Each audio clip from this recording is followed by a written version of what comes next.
Hello, and thank you for joining us for Lunchtime News on KBC Channel 1. It's coming to you live from the Broadcasting House in Kenya's capital, Nairobi. My name is Giverson, Maina, and our sign language interpreter is Lensa Odingo. So join us for the next 1 hour or so for news within and, of course, across the country. Of course, start interacting with us on our social media platforms at KBC Channel 1. And, of course, mine is at Giverson, Maina.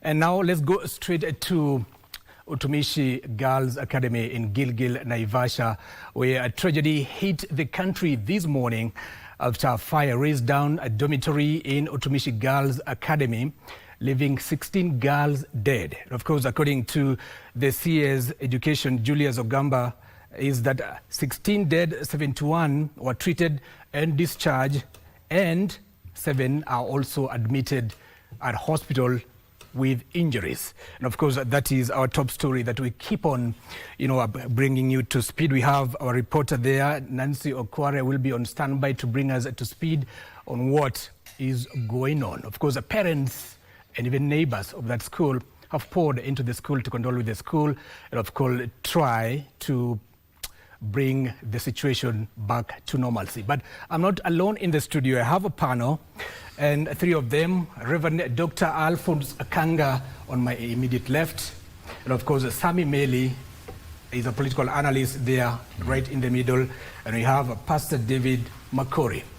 Now, guest, welcome to the studio. We were having this conversation. We were supposed to discuss matters at the National Prayer Breakfast. That was what we had planned yesterday.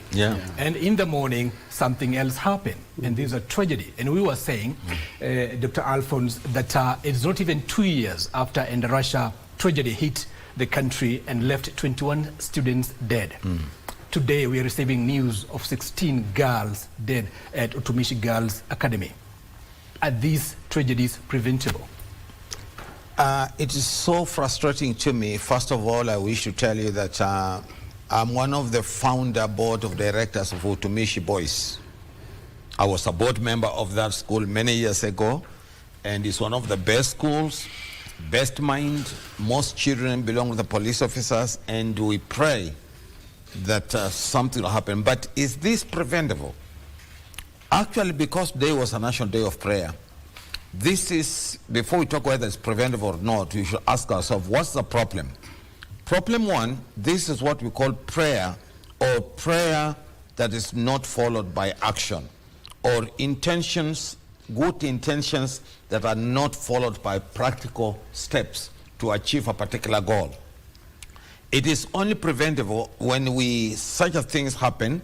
We pray about it, we ask God to intervene, and then as a nation we come together on the round table, and then we deal with the issues, and those issues are followed up from our paperwork to the boardrooms. From the boardroom, you see the action on the ground.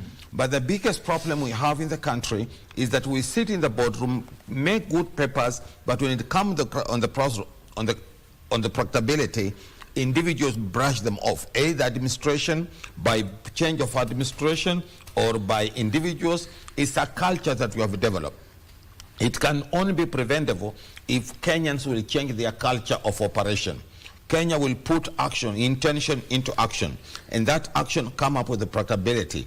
Again, I finish by saying, what happened at Edraj again, it happened in one of our schools of the church that I serve. The church, it's one of the Presbyterian grounds. What happened again, we went and prayed and asked, and we were frustrated. We said, the following steps should be taken to our boarding schools. And if we are not willing to take those steps, let's do away with boarding schools so that we can save lives. But if we are unable to do it, then let's not have boarding schools. Because they were good steps, we discussed, we said the following things must be done. Have they been done? If they were done, were they just done at that time when we were talking about Ndaraja, or it was done in the whole country? So whom do we blame? We blame the culture that has developed in Kenya. We can, if we are willing to sit on the table. Not only a particular group, both academicians, we the clergy, and the whole nation sit and say, this is this is what we want. Instead of losing lives, then do away with boarding schools. A good point. Sami, are these tragedies preventable? They are preventable because there are policies that have been put up by the government. It is unfortunate that it is the mistakes are done, or these irregularities happen even within an institution headed by the National Police Service. Remember, in the Ministry of Education, there is a department called Quality Assurance and Standards. Were those adhered to?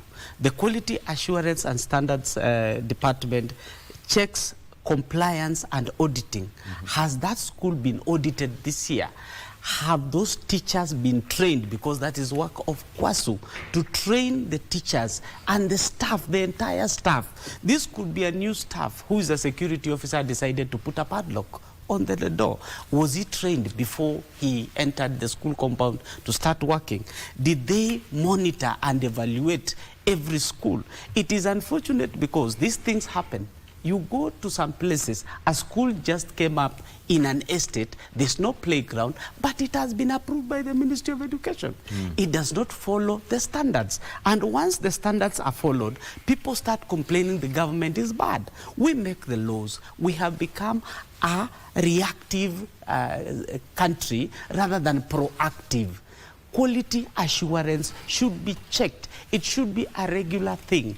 There is somebody seated in the county level or even the sub-county level in charge of quality assurance and standards. Perhaps that has been overlooked. Have they checked if the children are safe?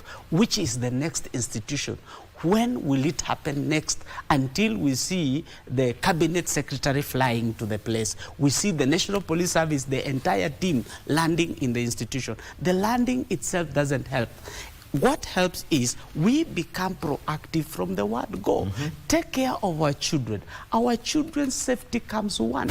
The Children's Rights of 2001 and revised 2006 explicitly says about the security of our children. Those were underage children. They are not adults that they go, they decide the dormitories, they sleep.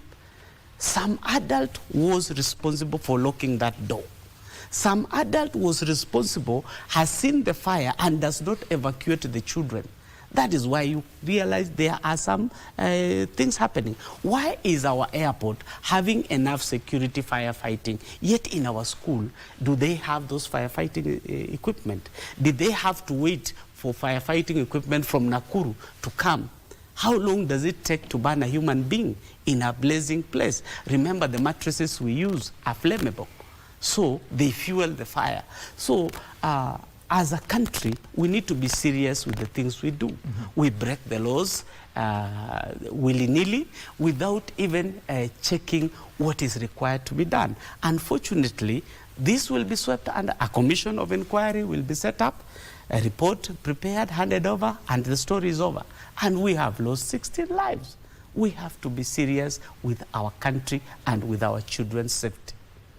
Pastor David Makori, you know, we do not have the report, the findings of what caused the fire even in Endarasha. About 2 years now. Now we have another tragedy. Now, of course, we'll send a team there to do a study and bring us findings which we do not know when we'll see them. What do we do now? The tragedies keep on coming. Because I'm a pastor, I speak something from the Bible. The Bible says in the book of Jeremiah that cursed is he who does the work of the Lord with laxity. Someone relaxes to do what needs to be done in the name of understanding. I like to say that there's a tragedy that happened here in Nairobi some years back, and several girls died in that fire. And one girl died trying to save some of our classmates and colleagues. And there was an inquiry done, and laws were passed, and things were put in place on what is to be done. One of them was the dormitory must have 2 doors, or even 3, and they must open outside, and they should not be locked. So when those ones were put, I want to believe that someone was tasked to be checking on schools, especially boarding schools, before they run, or even as they are running, if these measures have been put in place. But someone relaxes. There is a word that is called entropy, which means that things take disorder naturally if no energy is put to keep them in order. So there are things that needs to be put in order. Someone needs always to be taxed that, is this in order? And my friend here has also brought in something, and I'm feeling like every school must have a firefighting equipment that is well equipped with water, so that in case of any tragedy, they are the first people to arise with the equipment before they call for reinforcement. And this is a school, you remember, it's a school run by the National Police Service. Run by the government, yeah, which needs to have those facilities. So what I want to say is that we should not make inquiries and sweep them under carpet. Someone should always be followed up. The policies that have been put, someone must always be, actually there should be a department of its own that checks this. He talked about quality assurance, which I think someone also relaxes and things take disorder. So I'd like to say that these tragedies are preventable, of course, or they can be reduced to really minimum, because some fires, they can start by electricity without choosing what happens. But it's good to know that it is something to deal with the lives of people. That girl who would have risen up to be a doctor in our generation will not be there. So it's important that these things are done and always followed up and reports given. Yeah. Yes, sir. Oh, that's a good place to... Now, let's take you back there to Nakuru County, where 16 students have been confirmed dead following a tragic dormitory fire at Utumishi Girls Academy in the wee hours of Thursday morning. 7 other learners are currently fighting for their lives in hospital, while 71 students were treated and discharged. Now, following the inferno, the Ministry of Education ordered the immediate and indefinite closure of the school. Now, senior government officials led by Education Cabinet Secretary Julius Migos Ogamba, Interior CS Kipchumba Murkomen and DCI Bozo Mohamed Amin toured the institution this morning. They condoled with the families and promised thorough investigations into the incident. Our government hotline and a temporary information desk have also been set up on site to assist families with tracking and psychosocial support. In the course of the day, and will continue briefing you on the process of the investigations and the outcome. I take this opportunity to pass, on behalf of the Minister and myself, our condolences to the families and continue wishing those who are injured quick recovery. Investigations are ongoing, but the identification of the cause of the fire is not yet identified. We'll be able to give you that information once the investigation is complete. I want to pass my condolences to the families that lost their loved ones. We know that this is a very anxious moment, and even as we account for the 16 so far identified as having passed on, I want to ask the people of Kenya that together we stand with the families, the Utumishi Academy fraternity, and the rest of the family members who have lost their loved ones. I ask everyone to be patient. We avoid speculation as to the cause of this tragedy. I also want to thank the multi-agency team of disaster response, starting from our county security team led by the county commissioner, the KDF team, the various formed up units, including us too, that came in very fast. As you very well know, most of the students who come to this school are children of our officers who serve in the National Police Service. As a country, this is a serious tragedy. The investigations are going to be thorough. The Director of Criminal Investigation is here. The crime scene investigators are already here. The officers from government chemists are also here. And all processes will be done, including DNA tests, to ensure that these processes are done successfully. And I just want to say that Poleni sana, on behalf of myself, my colleague, our government, we want to say Poleni sana, and we'll continue standing with you. It's just a very, very sad morning as we have all woken up to this disaster.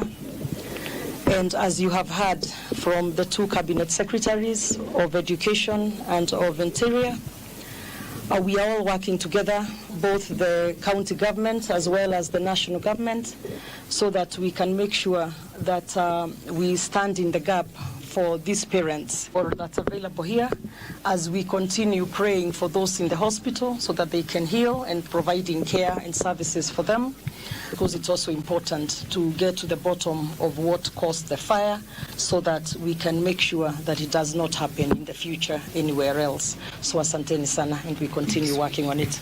Karibu Mhubiri. Asante sana. Nafikiri leo imekuwa siku ya huzuni sana. Tuliweza kuamkia mkasa wa moto takriban saa 7 ya usiku, na kama ilivyoelezewa na mawaziri na gavana, tumekuja hapa kwanza kusimama na familia, hasa zile ambazo zimeweza kuathirika. Na hii shule ni shule ya ngazi ya kimataifa na iliweza kuanzishwa mwaka wa 2020, ikaweza kukua na ilikuwa na watoto, sasa imefikisha watoto 815 na watano, lakini wale walikuwa kwa shule ni 808, na kwa lile bweni la kulala kulikuwa na watoto takriban 200. Zaidi ya watoto 700 wanaweza kushikanishwa na wazazi wao waweze kuondoka, ndio tuweze kupatia hata nafasi wale teams ambao wanafanya uchunguzi, wale ambao wamekuja hapa kuchukua chembechembe sababu ya kufanya DNA, sababu unajua kwa mikasa ya moto inakuwa iko na shida ya kuweza kutambua hata ni nani ambaye ameweza kutua. So that is the update from Utumishi Girls School. I understand that the school has been closed indefinitely. Now, what is to follow are investigations. I want you to make your final remarks as you answer my question briefly. Should we do away with the boarding school? Starting with you, Dr. Alphonse.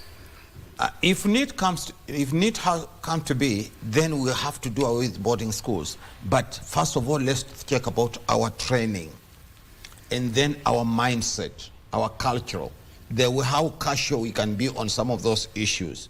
And then let's stick to our procedures. We believe in the Bible as Christians. And then there is the Constitution. Was the Constitution followed? Not only that, the resolutions of the people that manage us around. Do we follow those resolutions? The traditions that are set. If you don't stick to those procedures, such a things will always come out. Should we do away with boarding schools? Yes and no. Based on where we are and our level of development in this nation, it might be a challenge to outside. But in the cities like Nairobi and where we have the cities and towns, we can do away with boarding schools carefully and let every child be taken care of by parents at night. In the day, children are there. But rural areas, complete on the other side of the country, we can go by and by systematically, do away with it so that we don't lose lives in future. Okay. Yeah. Sami, Millie. Yes. Where do you prefer to take your children? Boarding or day school? I'd prefer to take my children to a day school where I'm with them every day. I have a privilege of having a child in boarding who was just cleared Form 4 the other day. Now, my problem is I sent my child to boarding from 1 to Form 4. He came back a stranger. He was my friend all through when we were in primary, even when he was undergoing adolescence. But he came back a stranger, and we are learning to live together at the moment. So boarding schools may not be the best at the moment. And in developed countries, they are what we call youth centers, where they are hostels. If your child cannot stay at home for a specific reason, you send them to a hostel. Youth homes. Youth homes, yeah. Where once you are back, once they know you are back, your child comes home. Okay. It's not automatic that the entire 3 months. We have parents who don't know their children. We have parents whose children are strangers to them. Imagine a child who has been in boarding primary, boarding secondary. Once he finishes secondary, he flies abroad. That child will never take care of you. He doesn't know you. Yeah. You're a stranger to them. And that's why parents are complaining. My child, and to me, Pesa, he stays in Nairobi, stays in London, doesn't call me a whole year. You abandoned that child. You threw that child away. You gave the child to the world. And that's why the children most probably call their teachers more than they call you. So doing away with boarding schools should be considered in areas that, like Nairobi, where children can make it home. The schools are closer to home. It's closer home. Another thing is children should be taught fire drills. The quality assurance and standards should be decentralized to the school level, where there is somebody who is in charge of quality assurance and standards, who reports back if nothing is done on the recommendations done. Otherwise, if it is at the county level or sub-county level, remember how many schools are at the sub-county level. Will that person go around with their, in fact, they don't have allowances to do the rounds in the school. They use their salary. Some of them are overcommitted, so they just sit in the office, they go back home. Again, guidance and counseling should be given, especially to the entire school of Utumishi. Yeah. It is not just the children that lost, the families that lost their loved ones. Yeah. Even the children, remember, they have lost friends, they have lost classmates, they have lost schoolmates, teammates. They could be playing chess together, they could be playing football, debating club together. So the entire school needs some reassurance, and how to come back together and accept what has happened. Yeah. Finally, a phone call from school nowadays is worse than a phone call from hospital. Yes. Because you know what to expect from a hospital. But from the school, even if you are to be given a phone call right now, you won't read the news because you'll be wondering what has happened. Yeah. And especially when the teacher tells you, come to school now. It is devastating. You don't know what has happened. So you'd rather have a situation whereby you drop your child in the morning, pick them in the evening, you know the condition. You see, if you are cold and you knew that your child had a cold, didn't sleep well, you know what to expect. But a total shutdown of 2 months, then somebody calls you at midnight. No. Come to school, come to Tumishi. No. It is devastating. Yeah. It is devastating. So we pray for those families, we pray for the entire school, we pray for the school principal, because she must be devastated about this. Yeah. Even the Ministry of Education, we pray that they get guidance, because this is the hardly hit ministry. Remember again, sometimes when we ride on these roads, yeah, we meet school buses. Yeah. Some overcrowded with children. The police see it and they leave it go. Yeah. Look, now it has hit home. Perhaps they had seen this and they overlooked it. Now it has hit home. Remember, a disaster ignored is a disaster coming home. Like now the Ebola is coming to Kenya, to be hosted in Kenya.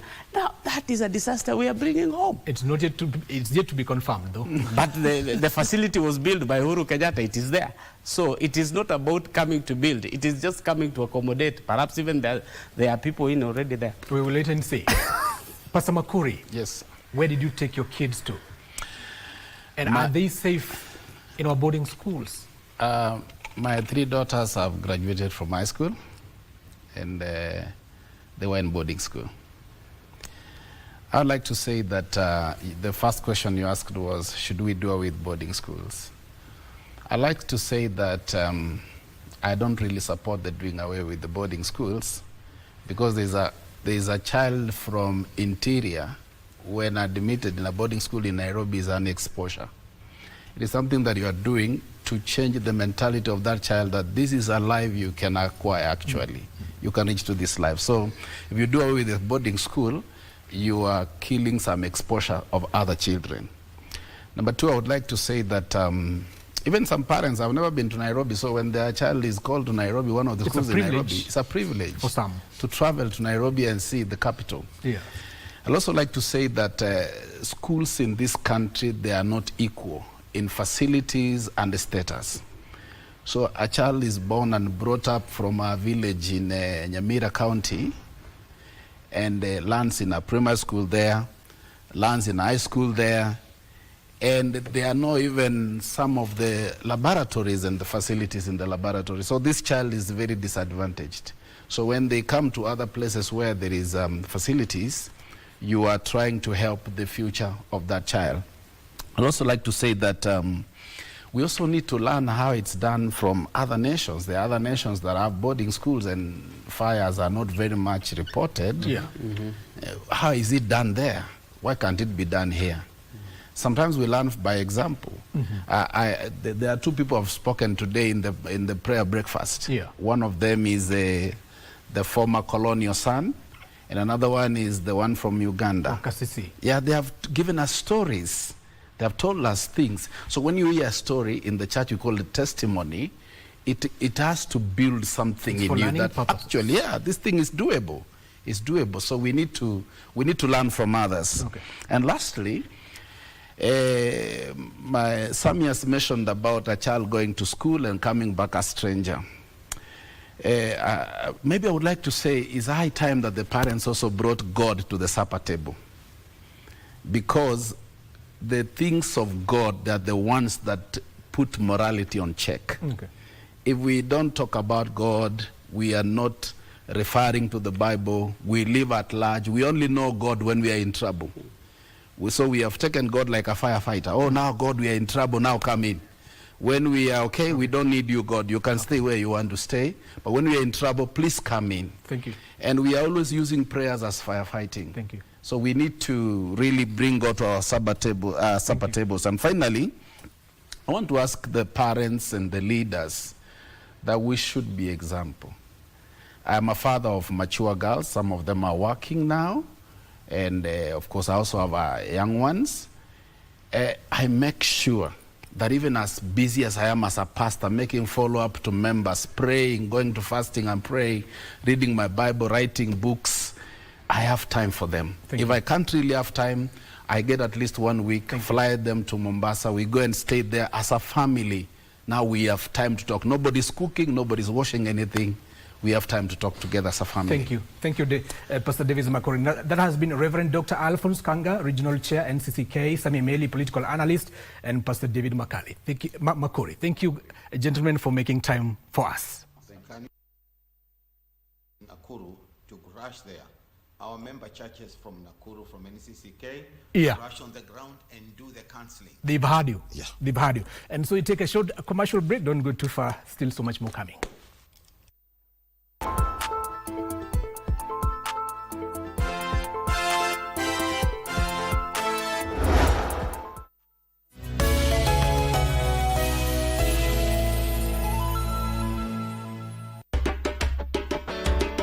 Kwa nini wanatuma kunisi wa track hiyo kari? Ati anatuma nini? Kunusi. Hizo ni nini? Makunisi hiyo yani mheshimiwa. Ndio hiyo mheshimiwa. Usio naitwanga makunisi mheshimiwa. Buns. Can we call this English please? No problem. What about if we put like this? You put my phone tracker so that you can track me because you love me because I'm a baby face. Oh, what about that one? What is he talking about? Kwani gari ni wale tatu atasahau hapa aende. Gari kubwa na mna hiyo wewe atasahau aje. Mama, unajua mapenzi ni nini wewe? Wanadanganya. Chunga hii kesi inaweza kukufunga. This is the story of how a group of square dancing aunties gave me the courage to be with the woman of my dreams. You young people live in such a big world. Go explore. Have you done any dancing? I've done more than just dance. I'm doing great here. There's no one like Liu to cause trouble. Mr. Young. That sister of yours is great.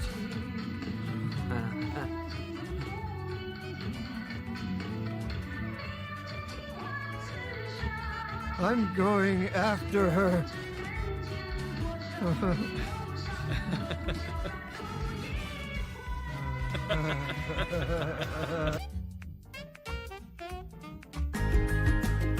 We've got so much fun waiting for you today.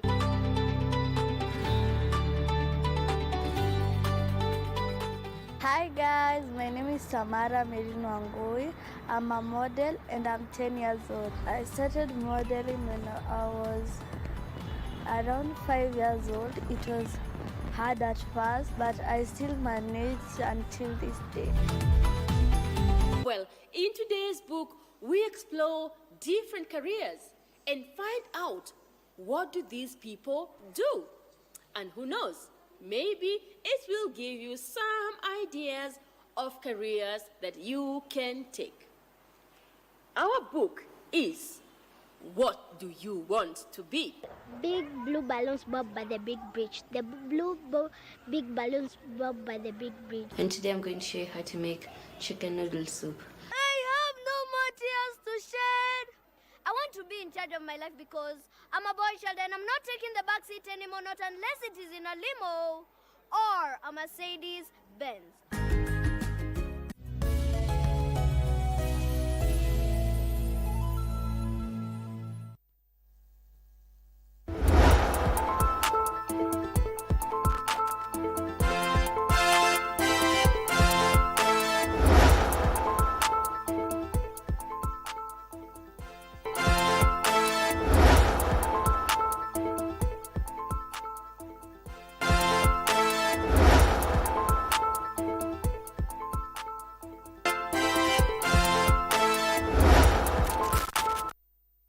Let's take you to Nakuru County in Gilgil at Utumishi Girls Academy. Our very own Nancy Okwara is on standby. Nancy, if you can hear me, what's the current update?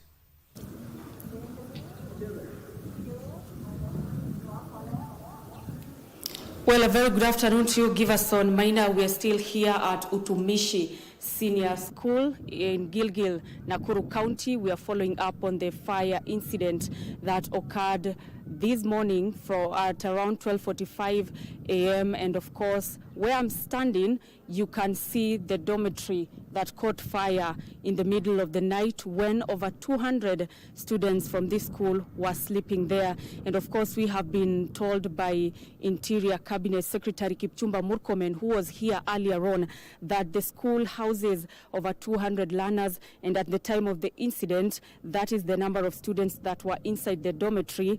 However, some of them managed to escape unhurt, whereas 79 were injured and were taken to hospital, and of course 71 were treated and discharged. 7 students are currently in hospital, and unfortunately we have lost 16 students following the fire incident. The dormitory is called Melin Waithera Block, and that is where the students were sleeping in when the fire broke out at around 12:45 a.m. And of course, we are told that response teams from various units, including the Kenya Defence Forces, the KFS, the National Youth Service, and of course ASTU officers and the Nakuru County response teams were here, and they managed to contain the inferno a few minutes past 3 a.m. and unfortunately their damage had already been done. 16 lives had been lost, and of course learners are still nursing injuries. Earlier on, we were able to see the students that their parents have already come here to pick them, and of course whenever parents comes in, they are told to go home with their student with their child until the situation stabilizes here. And of course they'll be advised later on by the Education Cabinet Secretary Julius Migos on the way forward, given that he was also here alongside the Interior Cabinet Secretary Kipchumba Murkomen. We've seen the students are really devastated following the incident, and of course the parents, especially those who are yet to get their children, because earlier on we witnessed one man, a parent, he was screaming. He had removed his shirt because he says he has been here since morning and he has not been given information on whether his daughter is alive or dead, and he was insisting that he needs to be told what the fate of his daughter. And of course he even attempted to rush inside the dormitory just to see for himself if he can be able to identify his daughter. Unfortunately, he was not allowed to get in because the area has been cordoned off, and a multi-agency team from the Ministry of Health and the Directorate of Criminal Investigation is just working to piece everything together and of course enable the parents to identify their children, the 16 who perished in the inferno. We will continue keeping tabs, but of course the learners who are still traumatized have been getting psychosocial support from various teams, including officials from the Kenya Red Cross, and that is what we can tell you from the ground as that now. We'll continue informing you and, of course, giving you more details as they become available. For now, it's back to you, Giverson Maina, in studio. Reporting live from Utumishi Girls Academy. And of course, we keep an eye on that and of course bring you an update in our subsequent bulletins. And away from that, college students in Embu have appealed to politicians across the country to refrain from spreading tribal hatred and divisive politics, now warning that such remarks threaten national unity and peaceful coexistence among Kenyans. Now speaking during the inauguration of newly elected student leaders at Embu College, the students said that leaders should be at the forefront of promoting unity instead of dividing citizens along ethnic lines. The student leader urged politicians to focus on matters affecting ordinary Kenyans, such as unemployment, education, and the rising cost of living. That let's ensure that we preach unity, togetherness, tuache mambo ya ukabila, tuhakikishe kwamba tunakuwa pamoja, kwa sababu nyinyi viongozi mkihubiri ukabila kule nje, pia sisi hapa shuleni ukabila itaenea. So kile ninaomba sana viongozi wetu, hakikisha kwamba tunaondoa hii ukabila ambaye imekuwa ikirai sana hapa nchini Kenya.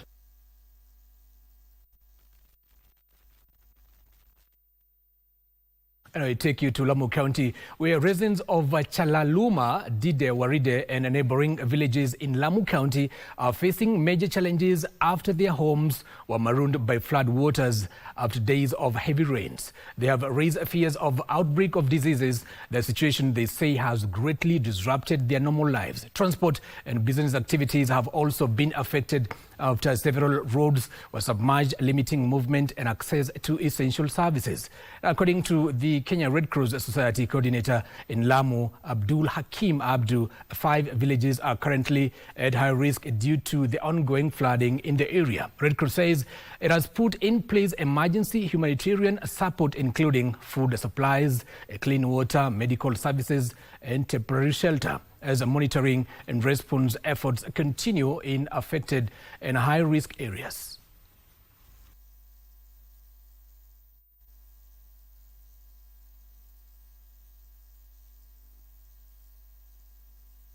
Hata saa hii ng'ombe kwa ndani ya maji, nafasi ya kulisha imeshindwa, tukatoa saa hii ng'ombe kwa nje huko mahali pa mashambani. Tumeletea shida sana. Sijui sasa sisi tutafanya nini. Tukishirikiana na county government na mashirika mengine, pia tufikiria kuwaletea zile zinaitwa non-food items, shelter and wash. Vitu kama hizo, mambo ya net, ili watu wetu wasije kuudhiwa na mbu, pia ikawasababishia maradhi mengine ambapo kwamba maradhi kama chikungunya na malaria. Kwa hivyo hii mipango yetu ni hivyo. Mipango yetu mingine pia ni conduct zile medical outreaches, yale matibabu katika hizi vijiji, kuhakikisha vile vijiji vyote ambapo kwamba vimesombwa na maji, tumekuja na madaktari tukishirikiana na county na matibabu yamefanyika. Sasa pia ikiwa tutafaulu, tuangalie hali ya kuwaletea chakula. Now, the National Transport and Safety Authority is set to roll out a modernized framework for handling minor traffic offences starting 1st June this year. Now, speaking at NTSA headquarters in Nairobi on Thursday, NTSA Director General Nashon Kondiwa says under the new system, motorists will now receive instant notifications. The NTSA Director General further explained that the notifications may be delivered physically by police officers, fixed onto vehicles or sent electronically through SMSs, email and other approved digital traffic enforcement system. Each notification, he said, will clearly indicate the nature of the offence, the date, time and location, prescribed fine, payment instructions and the response deadline. Motorists issued with the notices will have to admit liability and pay the prescribed fine within the stipulated period or challenge the matter in court. NTSA further says the move is aimed at improving road safety, reducing congestion in traffic courts and enhancing transparency in traffic law enforcement. The National Transport and Safety Authority wishes to notify members of the public that the government will now operationalize a modernized enforcement framework for minor traffic offences under Section 117 and 117A of the Traffic Act, Cap 403, effective 1st June 2026. The primary objective, as I mentioned in my brief presentation, is to enhance road safety for all users, increase compliance with traffic laws, reduce congestion in traffic courts, and promotes transparency, accountability, and efficiency in traffic enforcement. And then in a new framework, motorists who commit certain traffic offenses will no longer need to appear in court immediately.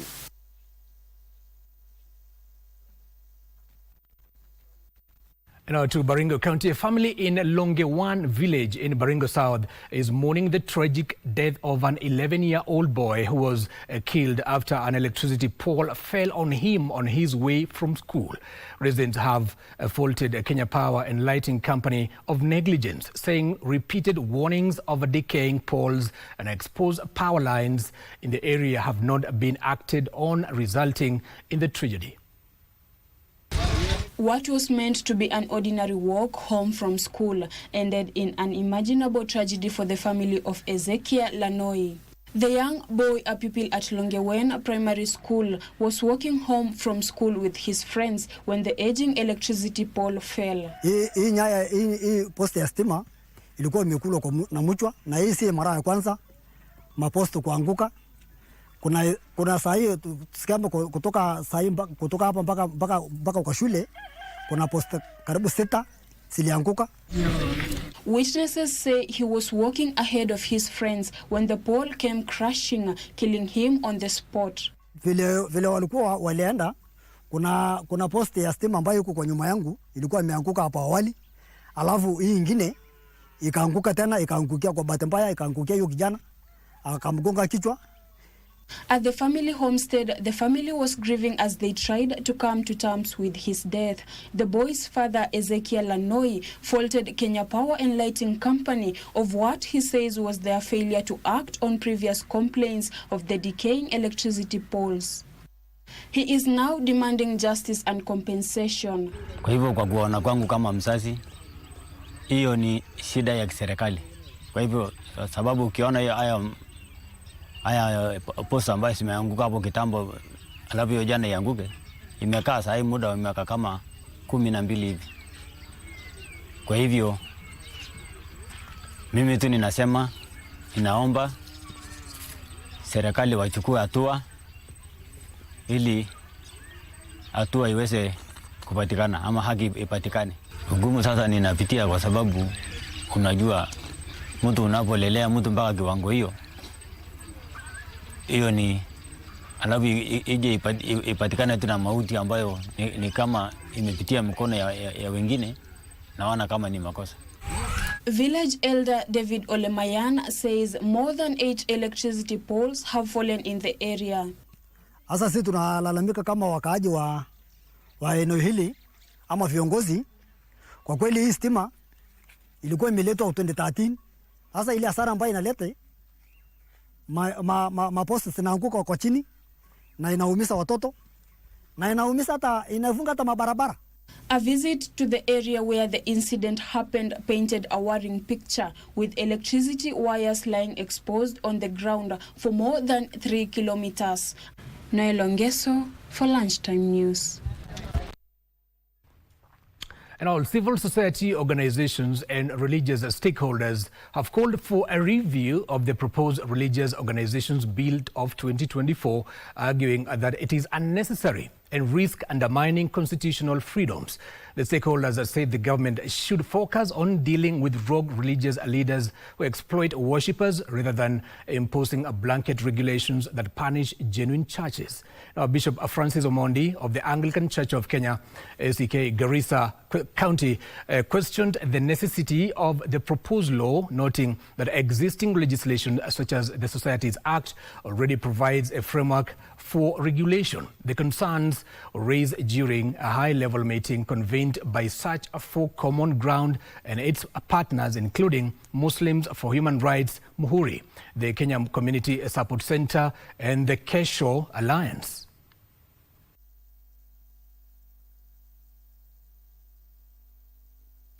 My thought were that the bill was not necessary.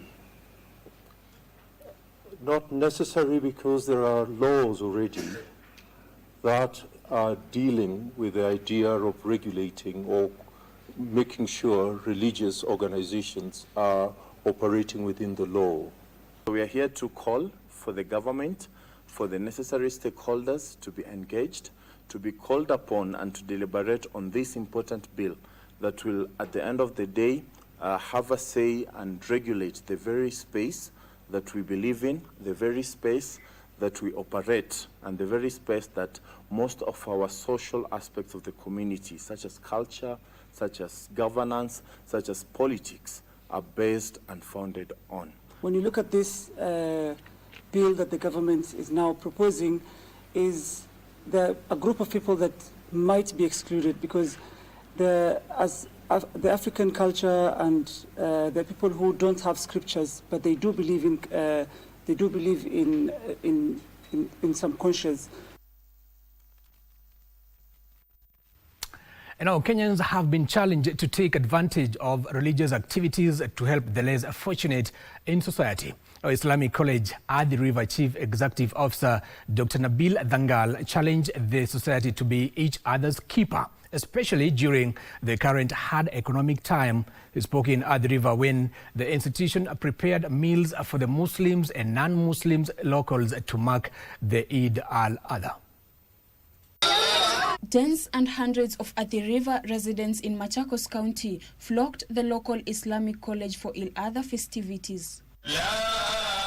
The institution also played host to prayers. It's after the prayers that the locals were treated to charitable feast, courtesy of the Islamic Learning Institution. Have been distributing to, irrespective of religion, to everybody around Athi River, where tokens were given, and people come with that token to collect the meat all around Athi River. So as each year passes by, the volumes increase and our supplies also increase. The institute had slaughtered 120 goats, 17 cows and 3 camels for the occasion.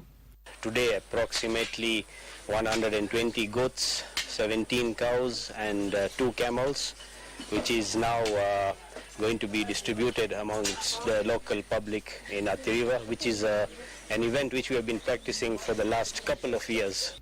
Islamic College Chief Executive Officer Dr. Nabil Tagala pledged to continue with humanitarian aid cooperation with other well-wishers from both the local and international platforms. We have people from UK, America, from the Middle East, as in around Kenya, who are being supporting us, and that is why we are here to cater for them in this humanitarian aid.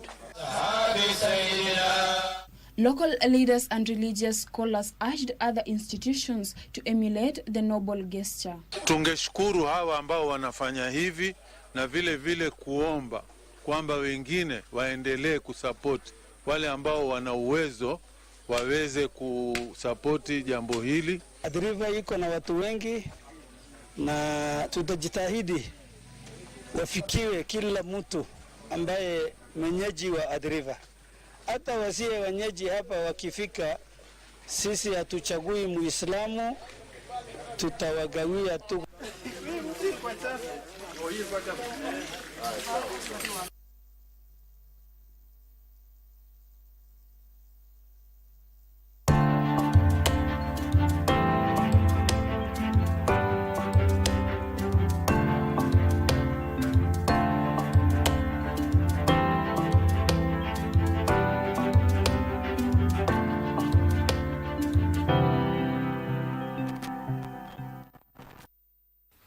And now let's get to business. Some flower farms are reporting up to 75% decline in revenue due to disruptions occasioned by the war in the Middle East. Now, Kenya Flower Council Communication Manager Lina Jamwa warns thousands of jobs are at risk if the war in the Middle East persists.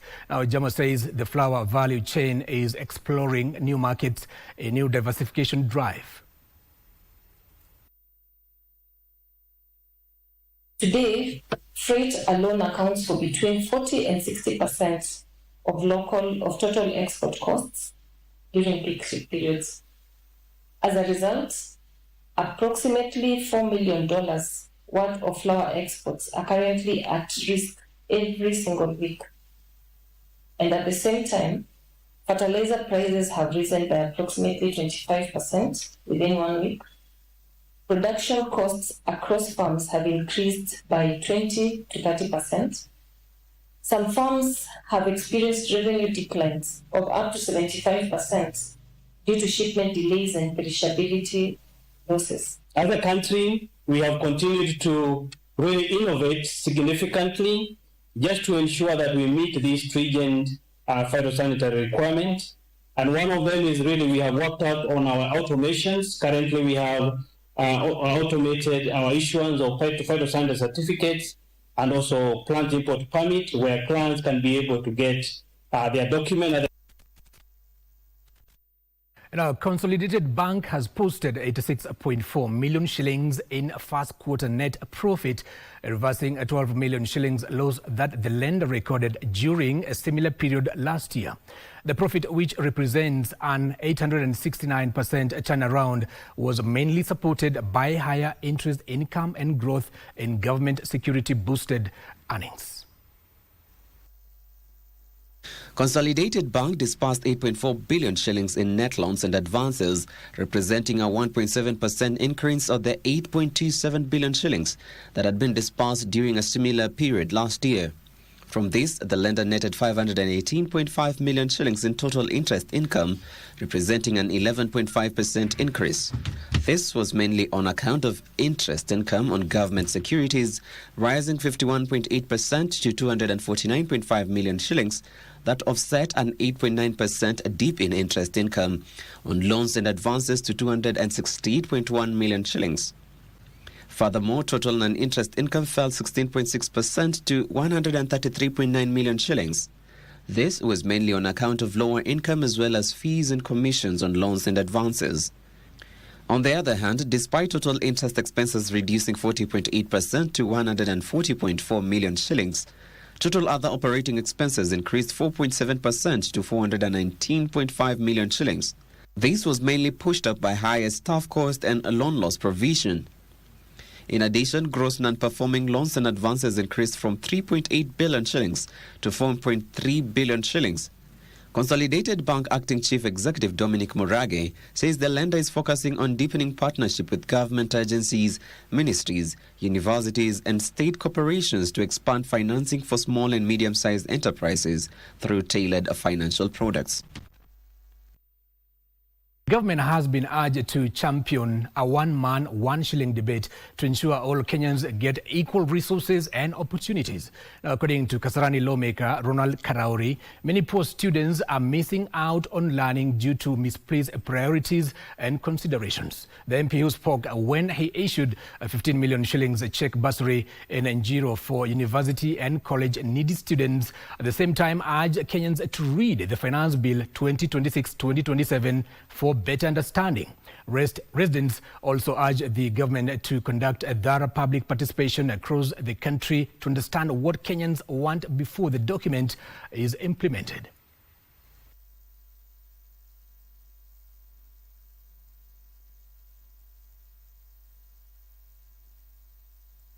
Za budget za governor za county zinatumikanga sana za recurrent expenditure. Alafu kuna collection nyingine hatujuangi inaenda wapi. Hapo ndio corruption inakuanga. So long as tukikuwa na pesa ya development, tutaweza kuongeza hizi shule zinazojengwa na county za watoto wachanga. Na finance bills zote, hata kutoka time ya uhuru, zimekuwa zikiongeza ushuru. Lakini kuna zile ushuru zingine si lazima ziongezwe. So wananchi hata kama wanatafuta education ya nini iko hapo, wajiangalilia hao wenyewe. Sababu kuna viongozi wengine kazi yao ni kuinsight watu. Unaelewa? So watu wajisomee hiyo finance bill wajue nini iko na nini haiko.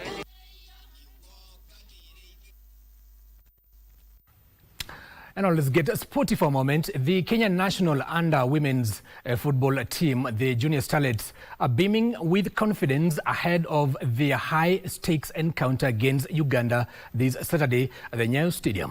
Now, the team that triumphs of an aggregate will advance to the final round to battle either Tanzania or South Africa. Striker Emily Athiambo has voiced a strong belief, predicting a decisive victory for the host in the return leg of the 2026 FIFA Under-17 Women's World Cup qualifiers. Walikuwa na ile mentality wakijua hatuwezi toa point kwao na walijua watatushinda. si eti ni wabaya, ni wazuri, but si tulikuwa na ile mentality ya lazima to win home na to win away. The regional rivals head into the second round decider on level terms after battling to a 1-1 draw at the Fufa Stadium in Kampala last week. In that first leg fixture, Uganda struck first with an 11th minute goal from Shadia Nabuire, but Adhiambo stepped up to net a crucial equalizer, leveling the aggregate score perfectly balanced. The neighboring rivals are shared history in the previous qualification cycle, where Kenya ruthlessly knocked Uganda out 5-0 on aggregate. The team that triumphs on the aggregate will advance to the final round to battle either Tanzania or South Africa for a slot to the FIFA Under-17 World Cup in Morocco later this year. Now, the National Olympic Committee of Kenya successfully concluded its 2026 ordinary session of the General Assembly, establishing a robust operational, financial and constitutional roadmap aimed at safeguarding the future of Kenyan sports. Now, speaking during the event, NOC President Shadrack Maluki reflected deeply on the journey of his administration, articulating a visionary long-term framework structured around 5 core pillars. Maluki systematically unpacked the strategic operational mandates, outlining actionable policies targeted at every sector of the local sporting ecosystem. He also called for immediate institutional alignment with the national frameworks and expressed absolute confidence in the together following the rift that was caused by the last general elections. So I can say that we are now reading from the same script. We are all advancing together, and sports is key. Sports is key. If we don't pull in one direction, definitely the athletes are the ones who will be affected.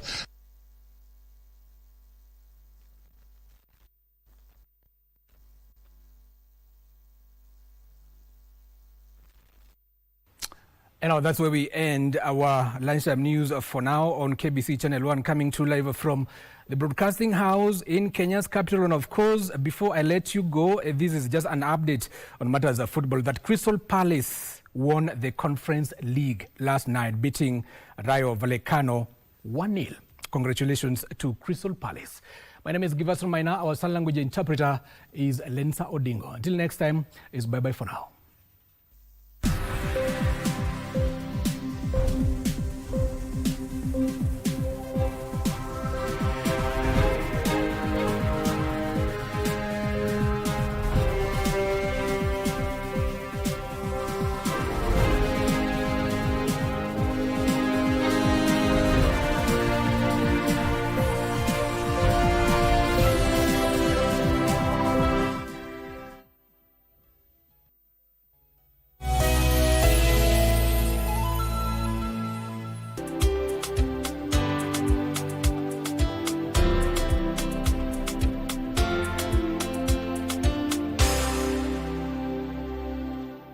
Wakenya, ni wakati mwingine wa kuhakikisha kuwa umefile KRA returns. Je, uko rada una challenge yoyote? Usiwe na shaka. KRA wakishirikiana na KBC Channel 1 wanakuja hapo ulipo kusaidia kufile returns na kulipia ushuru wako. Jiunge na msafara wa KRA Roadshow, uwe fiti mambo ya returns. Tarehe 29 na 30 mwezi Mei, kliniki zetu zitakuwa Machakos karibu na Cathedral Church, Voi eneo la Generation, Mombasa Kusini eneo la Naivas Ukunda Mall. Njoo usaidiwe kufile returns zako za KRA na kulipia ushuru. Tarehe 30 Juni kwa mlangoni. Usingoje hadi dakika za mwisho. File KRA returns mapema. Ishi bila stress. Jijue, jibeta. KRA, tulipe ushuru, tujitegemee.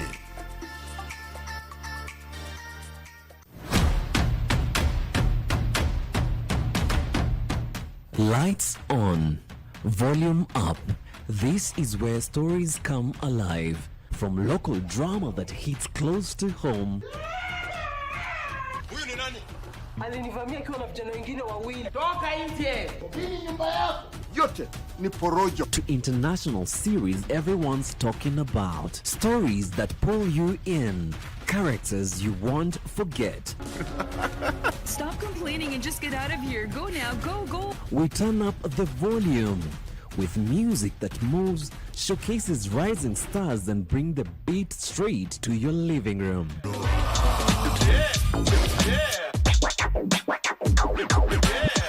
And when it's time to talk, we don't hold back. How is everything going? Real conversations, big personalities, the issues, the loves, the moment everyone's debating the next day. Every show, every night, different voices, one destination. This is television that feels alive, unpredictable, and missable.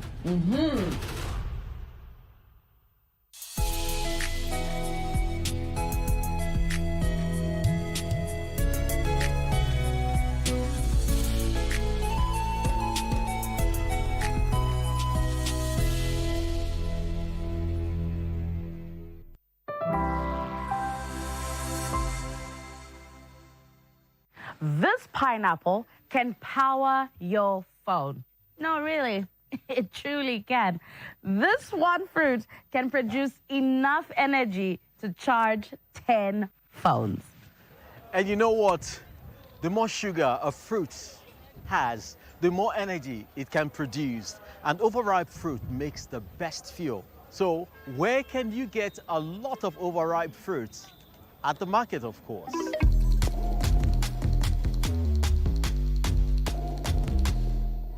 On a hot day, you can't beat a cool slice of watermelon.